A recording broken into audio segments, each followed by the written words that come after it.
yang disusun oleh Fadilatul Syekh Abdus Salam bin Salim As-Suhaimi hafizallahu ta'ala.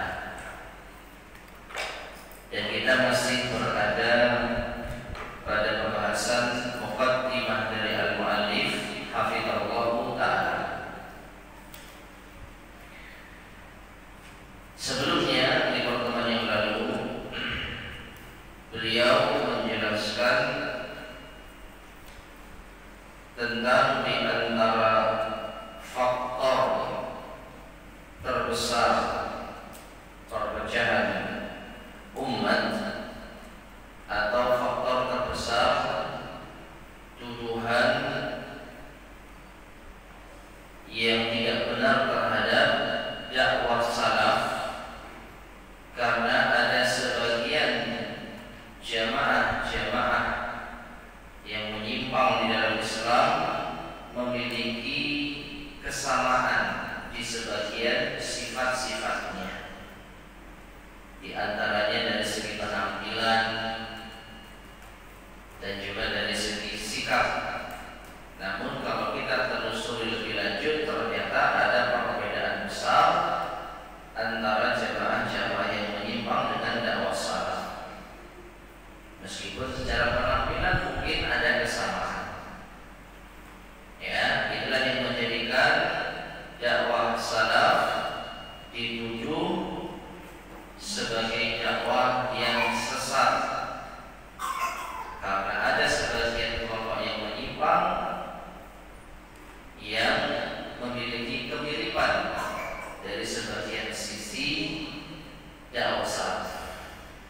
Namun orang yang paham betul mana salafi yang sesungguhnya dan mana yang hanya sekedar menisbatkan kepada salaf tapi ternyata memiliki penyimpangan yang menyimpang, pemikiran yang menyimpang, insya Allah akan paham.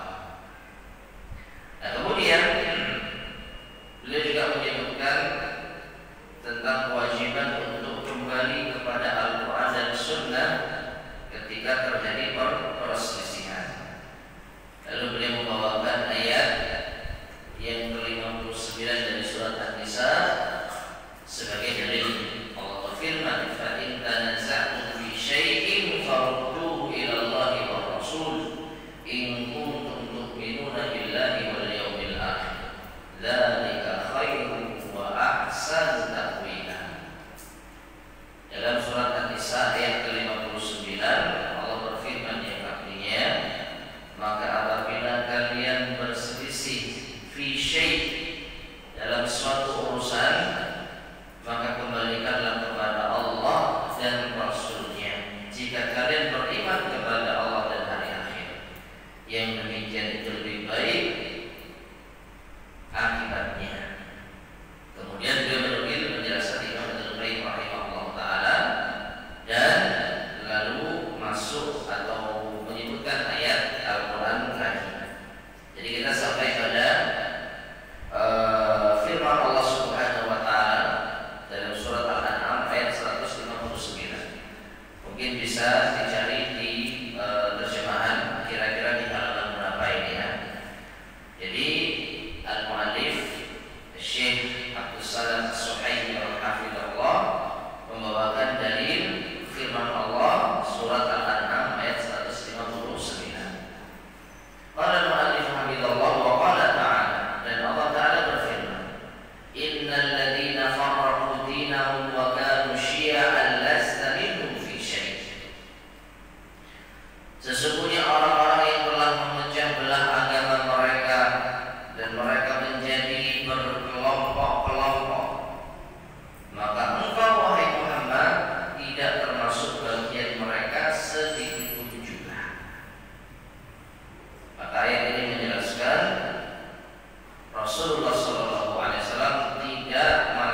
surat yang paling sering dibawakan oleh para ulama kita tatkala menjelaskan kewajiban mengikuti manhaj salaf. Dalil-dalil dari Al-Quran cukup banyak yang menjelaskan tentang kewajiban mengikuti manhaj salaf. Dan di antara dalil yang sangat jelas ayat ini, surat An-Nisa ayat 115. Perhatikan. Wa may yushaqiqir rasul, siapa yang menentang Rasul. Kalau orang-orang ditanya, gak akan mungkin ada yang berani mengatakan saya. Siapa yang menentang Rasul? Ada yang berani mengatakan saya? Oleh karena itu kita kesampingkan pengakuan. Ya, ada yang mengaku saja. Siapa yang menentang Rasul tiba di mana bagian dalam huda setelah datang petunjuk pada dirinya. Jadi telah ditegakkan hujjah, dibawakan dalil, lalu ditentang. Ada enggak? Enggak ada. Kalaupun ada, tidak akan berani menentang saya menentang Rasul. Tidak ada mungkin, tidak mungkin ada yang mengatakan saya tidak menerima dalil ini, saya tidak setuju dalil ini. Menunjukkan bahwasanya saya tidak akan berani mengatakan saya menentang dalil. Yang ditentang siapa? Ya kita yang menyampaikan dalil. Gak percaya sama kita. Ini loh dalilnya. Enggak, saya gak percaya sama kamu. Dalilnya jelas, sahih, ayat Al-Quran, surat ini ayat sekian. Tidak mau dengar dari kita, tidak mau mendengar penjelasan kita. Ya. Nah, wa yattabi ghayra sabilil mu'minin, menentang Rasul setelah datang petunjuk, menentang dalil setelah datang petunjuk.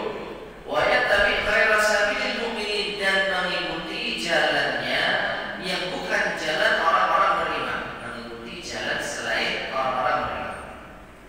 Nah, kalau kita menjelaskan di ayat-ayat di saat ayat ini diturunkan oleh Allah, maka tidak ada orang yang beriman melainkan para sahabat. Inilah yang menjadi dalil ayat ini, ya, menunjukkan kewajiban mengikuti salaf. Dan salaf, generasi pertama dari umat ini adalah sahabat. Barang siapa yang menentang Rasul setelah datang petunjuk baginya dan mengikuti jalannya orang-orang yang tidak beriman, mengikuti jalan yang bukan jalannya orang-orang yang beriman. Gampangnya mengikuti jalannya selain sahabat, maka disinilah akan terbukti siapa yang menentang Rasul dan tidak mengikuti jalannya sahabat. Dan cukup mudah masyarakat sendiri rahimani wa rahimakumullah. Ya, cukup mudah menjelaskan hal ini. Apa itu? Ketika datang dalil dari Al-Quran, kemudian ternyata banyak perbedaan pemahaman. Ya, menurut saya ayat ini maknanya demikian, menurut saya ayat ini maknanya seperti ini dan seperti itu. Maka di saat itulah kita akan diuji siapa yang kita ikuti pemahamannya. Kita ambil contoh orang-orang Khawarij berdalil dengan ayat Al-Quran, orang yang tidak berhukum dengan hukum Allah kafir secara mutlak, dengan dalil firman Allah, wa man lam yahkum bima anzalallah faulaika humul kafirun. Barang siapa yang tidak berhukum dengan hukum Allah, mereka orang-orang kafir. Kesimpulannya, pokoknya siapapun yang tidak berhukum dengan hukum Allah kafir. Mau rakyat, mau pemimpin, mau hakim, mau rakyat jelata, mau pejabat, siapapun yang tidak berhukum dengan hukum Allah kafir. Tidak peduli alasannya. Kalau kita perhatikan ayat ini jelas memang man lam yahkum wa man lam yahkum, dan siapa yang tidak berhukum bima anzalallah, dengan apa yang Allah turunkan, faulaika humul kafirun, mereka orang-orang kafir. Namun masalahnya kita jumpai di antara penjelasan sahabat radhiyallahu ta'ala anhum, dan yang masyhur adalah penjelasan dari sahabat Ibnu Abbas radhiyallahu ta'ala anhuma, bahwa yang tidak berhukum dengan hukum Allah itu tidak mutlak kafir. Perhatikan, Ibnu Abbas tidak mengatakan enggak kafir, tapi apa? Kufrun duna kufrin, kekufuran yang tidak sampai mengeluarkan seseorang dari Islam, kekufuran yang bukan kufur besar. Apabila orang yang berhukum dengan selain hukum Allah tersebut melakukannya bukan karena menghalalkan hukum selain hukum Allah. Itu diantara penjelasannya. Mungkin karena hawa nafsu, mungkin karena ketidaktahuan, sehingga berhukum dengan selain hukum Allah. Maka ayat ini dipahami kekufuran, tetapi bukan kekufuran yang mengeluarkan dari Islam. Nah, ini salah satu contoh ma'asyar muslimin rahimani wa rahimakumullah. Kalau ada orang-orang yang memahami ayat tetapi tidak sesuai dengan pemahaman sahabat radhiyallahu ta'ala anhum, maka dikhawatirkan menyimpang. Dan Allah mengancam, nuwallihi ma tawalla, kami akan biarkan kemana dia berpaling. Wa nuslihi jahannam, dan kami masukkan ke dalam jahannam. Wasa'at masira, dan jahannam adalah seburuk-buruk tempat kembali. Nah, kemudian saya menjelaskan, berkata al-muallif hafizahullah, fatawa'adallahu man ittaba'a ghaira sabilil mu'minin, maka Allah mengancam bagi yang tidak mengikuti jalannya orang-orang yang beriman.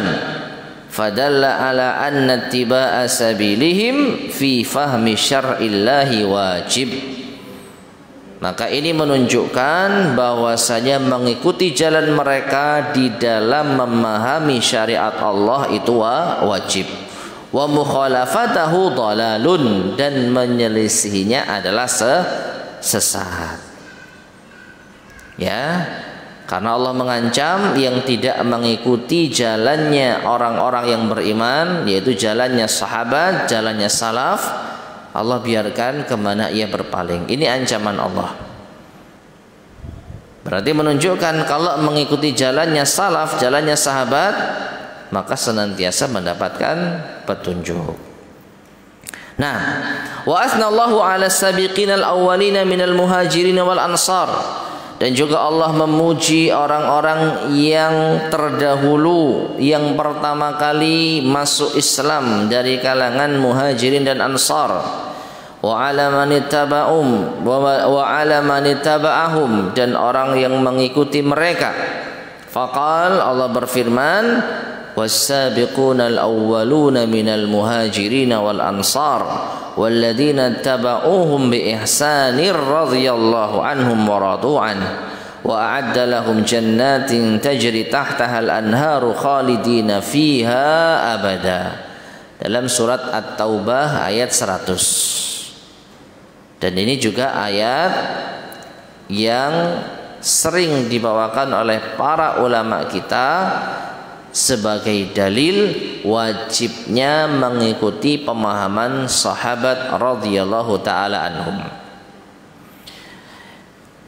Yang artinya, dan orang-orang yang terdahulu masuk Islam pertama kali dari kalangan muhajirin dan ansar, dan orang-orang yang mengikuti mereka dengan ihsan, dengan baik, Allah ridha pada mereka dan mereka pun ridha kepada Allah. Dan Allah janjikan bagi mereka surga-surga yang mengalir di bawahnya sungai-sungai, khalidina fiha abada, mereka kekal di dalamnya selama-lamanya. Ayat ini jelas menunjukkan bahwasanya Muhajirin dan Ansar, yaitu para sahabat yang pertama kali masuk agama Islam, itu diridhoi oleh Allah Subhanahu wa taala. Mengapa mereka diridhoi Allah atau Allah ridho pada mereka dalam hal apa? Tentu saja dalam hal beragama.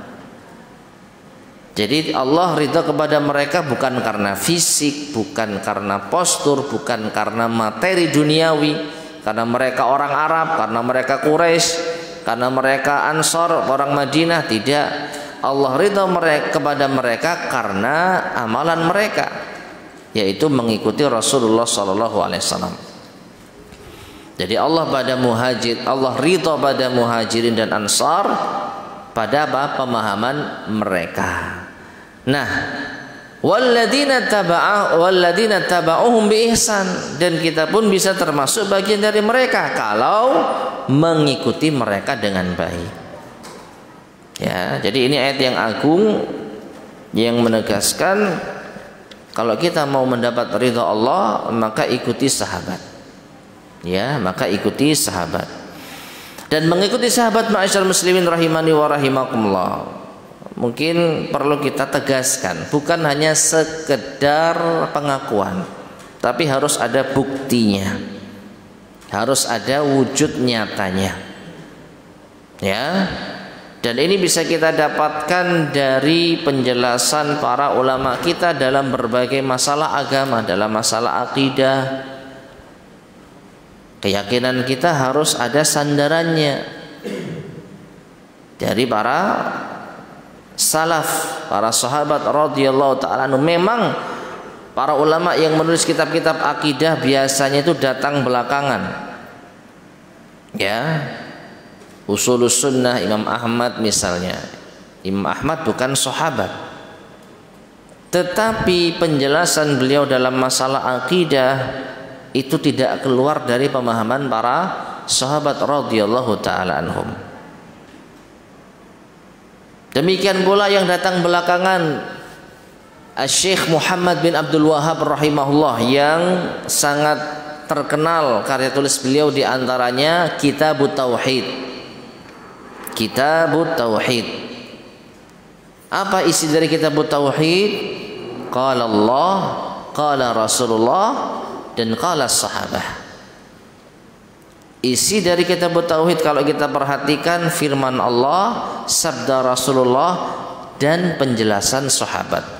Sedikit sekali beliau Syekh Muhammad bin Abdul Wahhab rahimahullah memberikan penjelasan dari diri sendiri atau menukil, yaitu penjelasan selain sahabat. Ya. Jadi yang dibawakan dalil Al-Quran, dalil As-Sunnah, dan penjelasan sahabat. Bagaimana menurut Ibnu Mas'ud, bagaimana menurut sahabat Ibnu Umar, dan lain sebagainya. Nah, itu bukti nyata. Kalau para ulama kita beragama mengikuti pemahaman para sahabat, bukan hanya sekedar teori, tapi ada wujud nyatanya. Dan mau tidak mau, ma'asyiral muslimin rahimani wa rahimakumullah, kita harus mengaji lebih dalam lagi. Apa artinya? Yang kita kaji misalkan kitab para ulama tentang akidah Ahlus Sunnah wal Jamaah, manhaj salaf di dalam masalah akidah. Bagaimana keyakinan salaf tentang sifat Allah, bagaimana keyakinan salaf tentang pemimpin, dan lain sebagainya. Nanti akan dibawakan oleh para ulama kita dalil Al-Quran, dalil As-Sunnah, lalu pengamalan para salaf. Kalau ada sahabat, kalau tidak ada tabi'in, setidaknya para imam-imam yang diakui keilmuannya.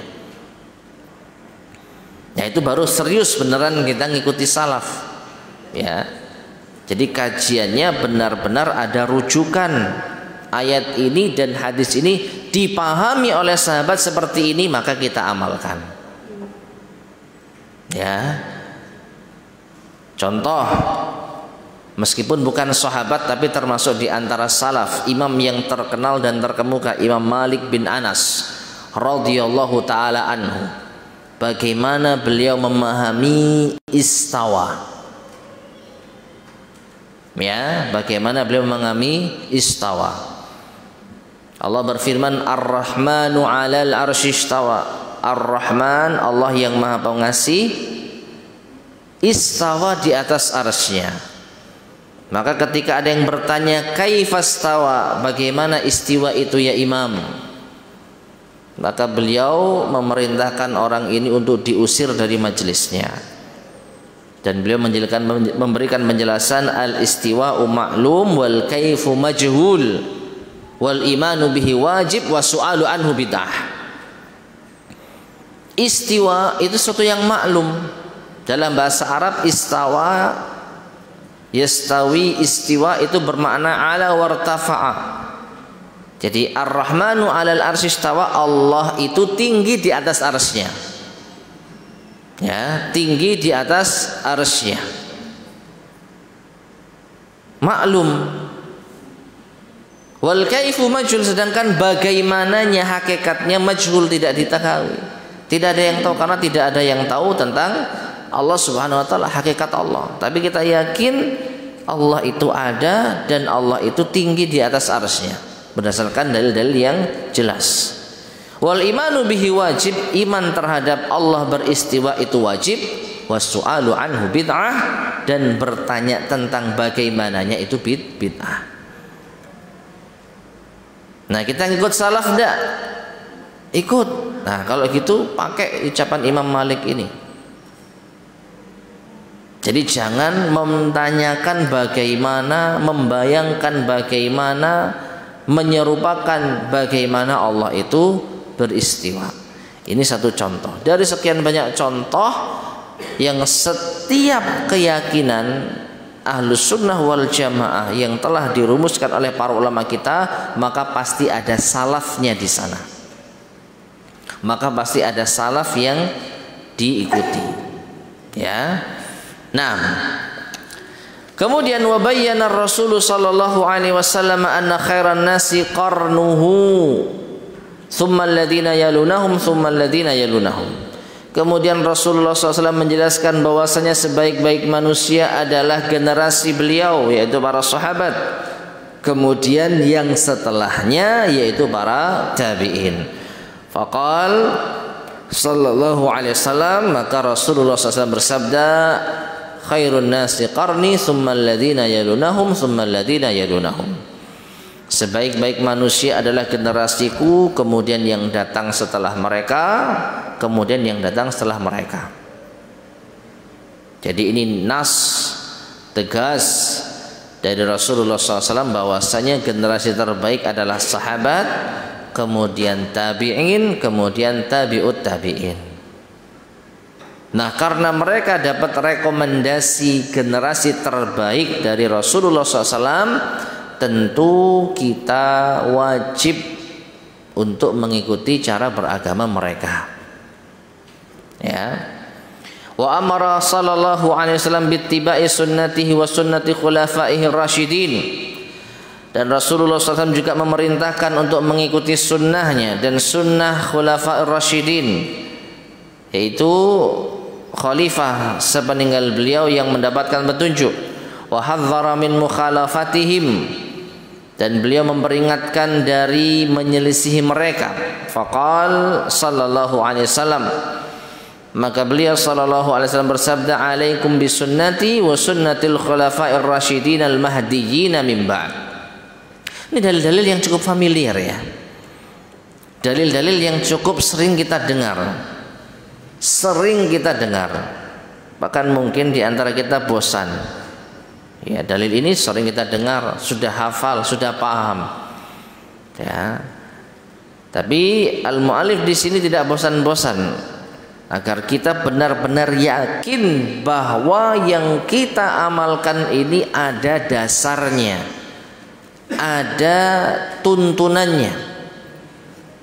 Ya, Rasulullah SAW bersabda, alaikum bisunnati, wajib kalian berpegang teguh dengan sunnahku.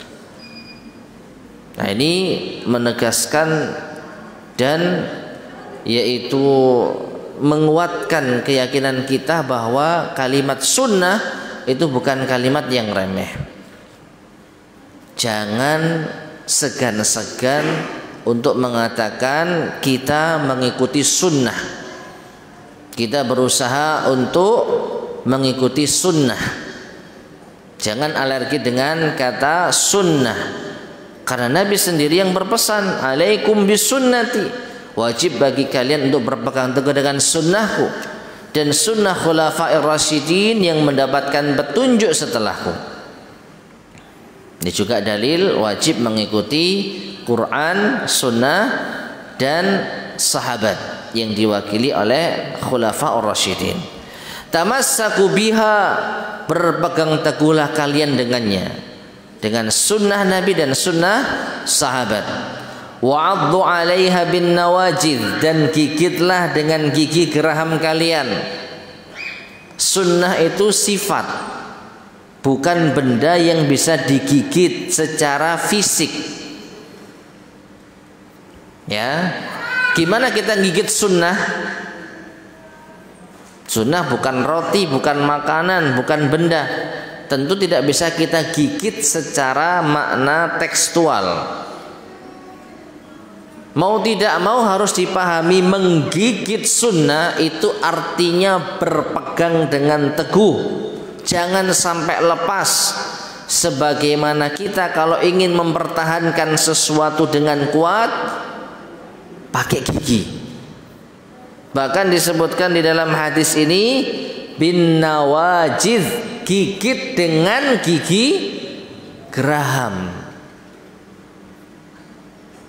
dengan gigi yang paling kuat, jangan sampai lepas. Wa iyyakum muhdatsatil umur, dan waspada, hati-hatilah kalian dari perkara-perkara yang baru dalam urusan agama. Fa inna kulla muhdatsatin bid'atun wa kulla bid'atin dhalalah. Karena setiap segala yang baru dalam urusan agama itu bid'ah, dan setiap bid'ah itu adalah sesat. Hadis ini diriwayatkan oleh Abu Dawud, At-Tirmidzi, Ibnu Majah. Jadi bukan hadis yang asing imam yang meriwayatkan. Imam yang kita kenal, diakui oleh dunia, Imam Abu Dawud dalam sunannya, Imam At-Tirmidzi dalam jami'nya, dan Imam Ibnu Majah dalam sunannya. Ya, imam-imam hadis yang diakui oleh umat. Nah ini sering kita dengar. Tapi sekali lagi, untuk menguatkan kita, meyakinkan kita bahwa apa yang kita amalkan berpegang teguh dengan sunnah itu bukan hal yang sepele. Karena apa? Nabi mewasiatkan, bahkan dengan wasiat perumpamaan gigit dengan gigi geraham. Ditambah lagi beliau mewaspadai, mewanti-wanti agar kita jangan sampai terjerumus ke dalam bid'ah. Dan ini lagi-lagi kalimat yang mungkin menimbulkan kontroversi. Apa? Bid'ah. Banyak orang alergi ketika disebut bid'ah. Belum dijelaskan bid'ah itu apa. Kalau ada khotib yang membaca muqaddimah khutbatul hajat dengan fa inna kulla muhdatsatin bid'ah, sudah males dengar. Ya, langsung Wahabi. Ya. Kenapa enggak nuduh Rasulullah Wahabi? Padahal yang mengucapkan ini Rasulullah SAW. Itulah anehnya. Kalau kita yang baca sudah di blacklist. Kenapa? Karena mengucapkan bid'ah. Padahal ini berasal dari lisan Rasulullah SAW. Kalau dikatakan ya dari Rasul, tapi jangan sering-sering lah. Nah, sering-sering apa? Wong Nabi membacanya setiap khutbah. Kita meneladani Rasulullah membaca setiap khutbah, meskipun materi khutbah kita masalah akhlak, masalah iman, masalah amal soleh. Cuman kan Nabi mencontohkan membaca khutbah dengan khutbatul hajah seperti ini. Ya, lah belum apa-apa sudah dicap, di blacklist dan lain sebagainya, sehingga seakan-akan apa yang disampaikan dalam khutbah itu sudah gugur semua, gara-gara kata-kata bid'ah. Ya, memang mungkin di antara hikmah tidak menyebutkan kata bid'ah di dalam suatu masyarakat yang sangat-sangat awam. Bisa jadi ada hikmahnya. Namun perlu kita perhatikan sampai kapan. Masa awam terus? Masa tidak pernah disinggung sedikit pun? Ya. Maka dari itu apalagi khutbah Jumat yang kesempatan besar. Bahkan kemarin dalam daurah yang disampaikan oleh Syekh Utsman Al-Khamis hafizahullah taala, beliau mewasiatkan para ustadz, para asatidzah untuk memanfaatkan momen khutbah Jumat untuk benar-benar mendidik umat. Karena kalau kajian ya yang hadir ya segini-gini aja. Ya. Orang-orang yang mungkin jarang ke masjid, ya duduk selama ini wes gerah. Ya meskipun maghrib sampai isya dekat waktunya, tapi duduk semacam ini ya capek, malas. Tapi kalau Jumatan mereka harus datang. Mereka yakin itu kewajiban. Didengarkan atau enggak didengarkan yang penting tersampaikan. Sudah itu tugasnya dai.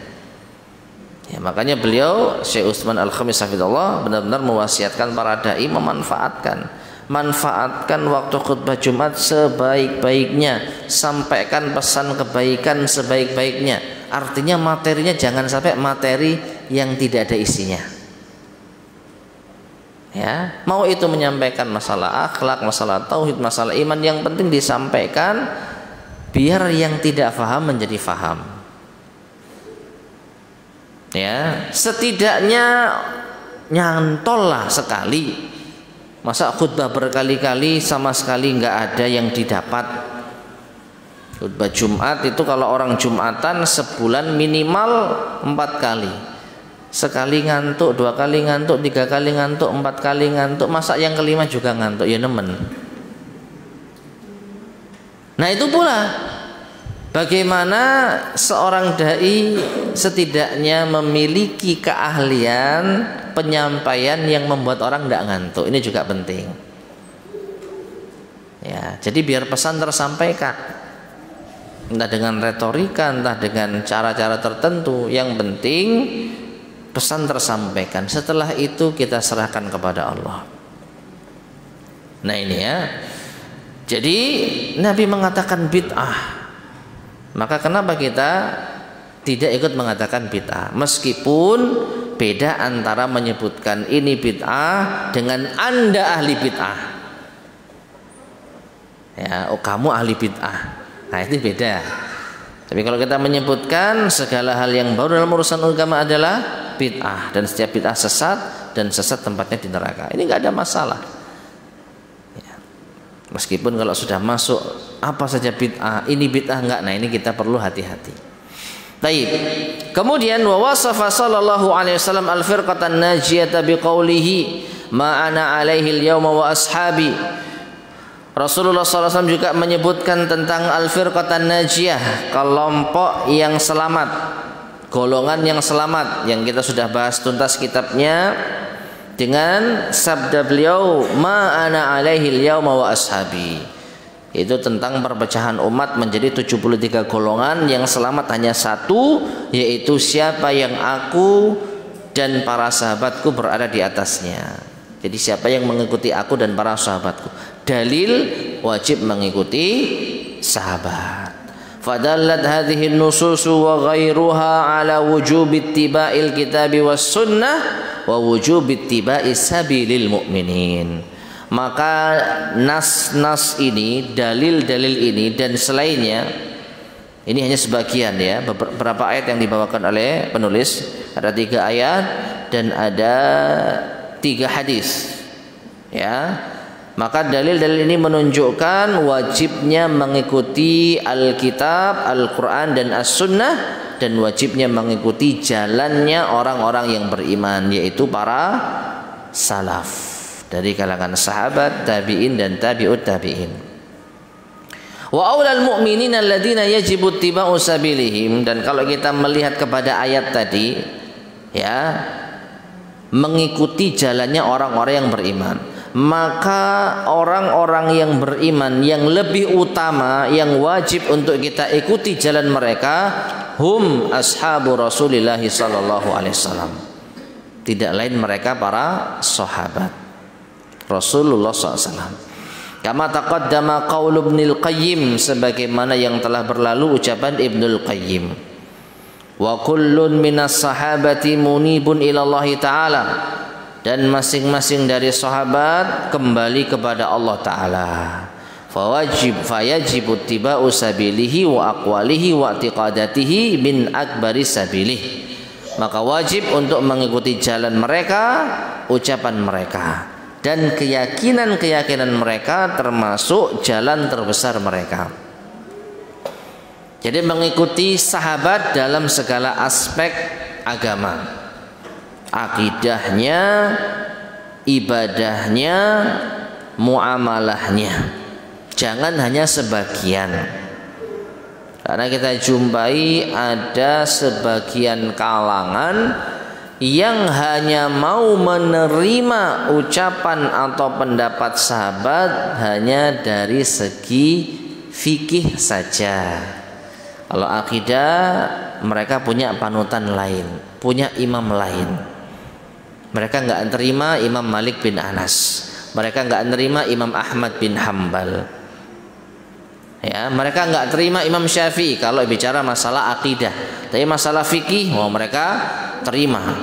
Berbagai macam pendapat-pendapat yang ada mereka sampaikan. Ada seperti itu. Ya, maka agama tidak boleh dipilih-pilih, dipisah-pisah antara akidah dan ibadah. Kalau kita benar-benar ngikuti imam tertentu, ikuti imam itu akidah dan ibadahnya. Ya. Wa yaqulu Ibnu Mas'udin radhiyallahu anhu, dan Ibnu Mas'ud radhiyallahu anhu mengatakan ittabi'u wa la tabtadi'u faqad kufitum. Ittiba'lah kalian, jangan kalian berbuat bid'ah, sungguh kalian telah dicukupkan. Ini wasiat Ibnu Mas'ud. Ittabi'u wa la tabtadi'u. Ittiba, jangan ibtida. Ittiba itu mengikuti sunnah, ibtida itu berbuat bid'ah yang menyelisih sunnah. Kalian sudah dicukupkan, dan benar, agama telah sempurna, hadis-hadis telah disampaikan, tinggal kita amalkan. Jangan menambah-nambahi hal yang baru dalam urusan agama yang dikenal dengan bid'ah. Wa yaqulul Imamu Ahmad rahimahullah, dan Imam Ahmad rahimahullah mengatakan usulus sunnati indana, prinsip dasar sunnah menurut kami at-tamassuku bima kana alaihi ashabu Rasulillah sallallahu alaihi wasallam wal iqtida'u bihim wa tarkul bid'ah. Ya, perhatikan. Prinsip dasar sunnah menurut kami, kata Imam Ahmad, adalah berpegang teguh dengan apa yang diamalkan oleh para sahabat Rasulullah sallallahu alaihi wasallam, meneladani mereka dan meninggalkan bid'ah. Taib ma'asyar muslimin rahimani wa rahimakumullah, apakah Imam Ahmad ini enggak keliru? Bukannya kita diperintah untuk mengikuti Quran, sunnah, baru sahabat. Ini kok enggak nyebutkan Quran, sunnah? Ya. Jadi Imam Ahmad hanya menyebutkan prinsip dasar sunnah, prinsip dasar akidah ahlus sunnah menurut kami berpegang teguh dengan sahabat. Gak salah kayak ini. Kok gak menyebutkan berpegang teguh dengan Quran dan berpegang teguh dengan sunnah, hadis? Kok langsung berpegang teguh dengan apa yang diamalkan oleh sahabat? Maka wallahu a'lam bishawab ma'asyar muslimin rahimani wa rahimakumullah, beliau tidak salah dengan berbagai macam alasan. Di antaranya bisa jadi di zaman beliau orang yang mengklaim, mengaku mengikuti Quran dan sunnah banyak. Kami mengikuti Quran dan Sunnah. Kami ittiba kepada kitab dan hadis. Tapi sedikit bahkan tidak ada di antara mereka yang berani memproklamirkan mengikuti sahabat. Jadi Quran dan Sunnah menurut pemahaman mereka. Nah, disinilah Imam Ahmad ingin menegaskan mengikuti Sunnah Rasul itu prinsip dasarnya mengikuti sahabat. Dan insya Allah ini otomatis jamaah. Kalau kita mengikuti sahabat, maka sahabat itu mengikuti siapa? Mengikuti Quran dan Sunnah. Jadi kita ngikuti sahabat, otomatis kita ngikuti Quran dan Sunnah. Tapi kalau kita mengaku mengikuti Quran dan Sunnah, belum tentu kita ngikuti sahabat. Contohnya tadi Al-Khawarij membawakan dalil Al-Quran, wa man lam yahkum bima anzalallahu faulaika humul kafirun. Mereka tafsirkan kafir mutlak siapapun yang tidak berhukum dengan hukum Allah. Tidak peduli dia nggak tahu atau tahu, tidak peduli apakah dia terpaksa atau sukarela, tidak peduli apakah dia sengaja atau karena hawa nafsu. Pokoknya kafir, titik. Dalilnya Quran, hadis ada. Ya, mereka bawakan hadis misalkan la yazni zani hina yazni wa huwa kafir wa huwa mu'min. Wala yasriqus sariqu hina yasriq fa huwa mu'min.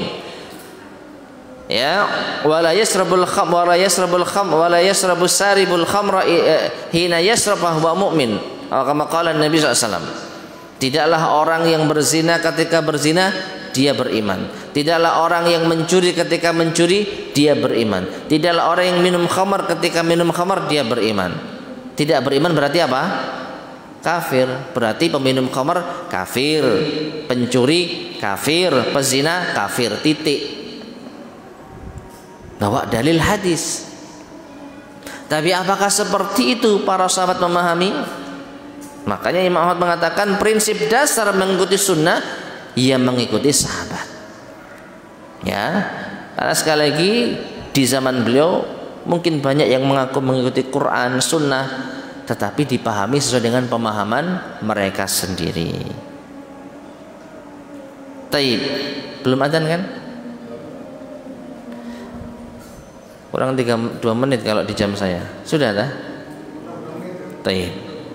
Fal wajibu ala kulli muslim, maka Syekh menjelaskan di sini. Nah, ini sudah mendekati akhir penjelasan beliau tentang kitab ini ya. Fal wajibu ala kulli muslim, maka wajib bagi setiap muslim huwa ittiba'ul kitabi was sunnati bi fahmi salafis saleh, mengikuti kitab, mengikuti sunnah dengan pemahaman salafus saleh. Wa raghbatan minni, dan saya sangat gembira fil musyarakati fid durus, ikut berpartisipasi dalam pelajaran-pelajaran allati tulqa fi kulliyati syariah, yang disampaikan di kuliah syariah bil jami'atil islamiyati bil madinatin nabawiyah, yang diadakan oleh Universitas Islam Madinah jurusan syariah yang ada di kota Madinah, bikismin nasyat, yaitu di unit kegiatan kemanusiaan. Qad alqaitu walhamdulillah iddata durusin tata'allaqu bil manhaj.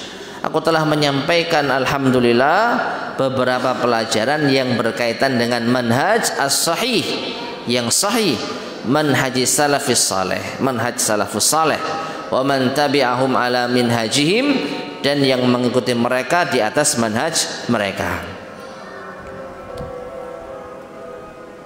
Sudah mulai bersautan. Sudah dan setengah menit. Baik. Jadi Syekh Abdus Salam bin As-Suhaimi hafizahullah, kalau kita lihat di sini beliau termasuk di antara pengajar dari Universitas Islam Madinah di kuliah syariah, jurusan syariah.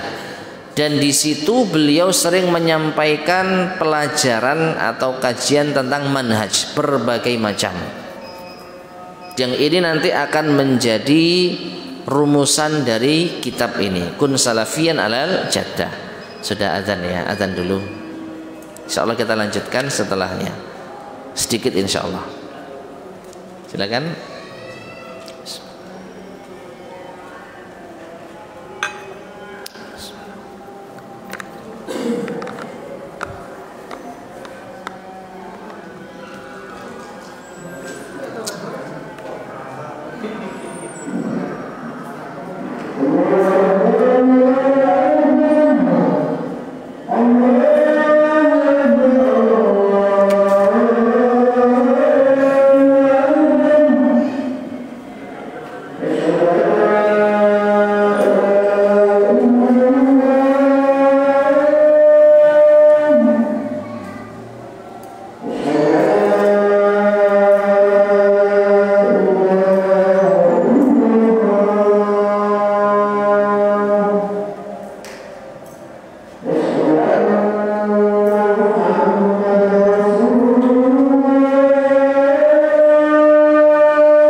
Bismillahirrahmanirrahim. Ma'asyiral muslimin rahimani wa rahimakumullah. Kita lanjutkan. Kemudian berkata al-mu'allif Asy-Syaikh Abdus Salam As-Suhaimi hafizallahu taala, wa qad raghiba minni ba'dul ikhwah, atau wa qad raghaba minni ba'dul ikhwah an atba'a hadhihi durus, dan sebagian sebagian saudara-saudaraku ingin untuk aku mencetak pelajaran-pelajaran ini. Jadi beliau menyampaikan pelajaran di kampus Universitas Islam Madinah tentang masalah manhaj di berbagai sesi. Lalu sebagian murid-murid beliau ingin agar kajian beliau itu dicetak, dirangkum lalu dicetak. Faraja'tuha, lalu aku memurajaahnya, wa adaftu ilaiha ba'dal idafatil muta'alliqati bil mawdu', lalu aku tambahkan di dalamnya sebagian tambahan yang berkaitan dengan tema pembahasan. Wa ra'aitu minal munasib tasmiyatuha, dan aku memandang sangat pas apabila karya tulis ini diberi judul Kun Salafiyan 'alal Jaddah, jadilah salafi yang sesungguhnya, salafi sejati. Waqad tadammanatil umura at-taliyah, dan kitab ini mengandung beberapa perkara berikut ini. Nah, jadi ma'asyiral muslimin rahimani wa rahimakumullah, sebelum kita masuk pada tema-tema pembahasan di dalam kitab, maka kita mengetahui ternyata kitab ini disusun, dicetak berasal dari apa?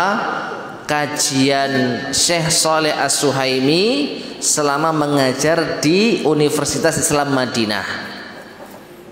Jadi dalam satu momen beliau mungkin menyampaikan penjelasan tentang sunnah, ceramah, kemudian direkam, kemudian ditranskrip. Lalu dalam kajian yang lain beliau menyampaikan tentang salaf, siapa mereka, lalu bagaimana ciri mereka, bagaimana akidah mereka, direkam, ditranskrip, kemudian dikumpulkan. Nah, dari kajian-kajian beliau itulah sebagian murid-murid beliau ingin agar dikumpulkan lalu dibukukan. Jadilah buku yang ada di hadapan kita. Nah, kajian-kajian beliau dan pembahasan-pembahasan yang ada dalam kitab ini mencakup ada berapa pembahasan? Ada 16. Ada 16. Yang pertama al-maqsudu bis sunnah. Nanti akan kita pelajari yang dimaksud sunnah itu apa. Nah, ini penting ini. Di antara pelajaran dasar. Kalau kita tanya sunnah, sunnah itu apa? Sunnah itu enggak wajib, benar. Tapi bukan hanya itu. Nanti akan dijelaskan secara rinci. Yang kedua al-musammayat asy-syar'iyyah li ahli sunnati wal jamaah. Nama yang syar'i bagi ahli sunnah wal jamaah. Kalau ini kita mungkin sedikit tahu karena sudah pernah kita bahas di dalam kajian Al-Firqatun Najiyah. Ya, nama yang syar'i bagi Ahlus Sunnah ada Salafi, ada Al-Firqatun Najiyah, ada At-Taifah Al-Mansurah. Ini nanti akan dibahas lagi. Yang ketiga al-maqsudu bis salaf. Yang dimaksud dengan salaf itu siapa? Batasan salaf itu sampai pada generasi yang mana? Yang keempat wujubu idhari madhabis salaf, wajib menampakkan madhab salaf. Jadi wajib kita mensyiarkan madhab salaf. Yang kelima jawazul intisabi ila salafi wa talaqqubu bis salafiyah atau wa talaqqubi bis salafiyah. Bolehnya kita menyandarkan diri kepada salaf. Seperti apa? Fulan as-salafi. Itu boleh, bukan hal yang terlarang. Dan memakai laqab julukan dengan salafiyah. Yang keenam manhajus salaf fil aqidah, manhaj salaf dalam masalah aqidah. Yang ketujuh ahammu mumayyizatil manhajis salafi, karakteristik yang terpenting dari manhaj salafi. Apa yang membedakan manhaj salaf dengan selainnya? Ada karakter utama yang membedakan antara manhaj salaf dengan selainnya. Kemudian tariqul khulas manhajul ahli bid'ah wal ahwa. Berikutnya manhaj ahli bid'ah dan yang mengikuti hawa nafsu.